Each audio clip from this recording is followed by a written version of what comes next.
Conselho de hoje: não permita que ninguém limite seu espaço, diminua seu valor, roube seus sonhos, atrapalhe seu sorriso, estreite seu caminho, nem te impeça de avançar.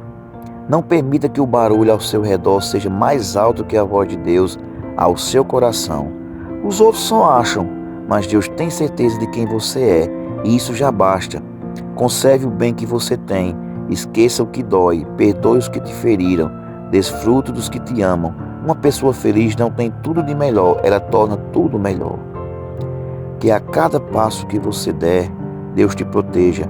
A cada caminho que você escolher, Deus vá sempre contigo.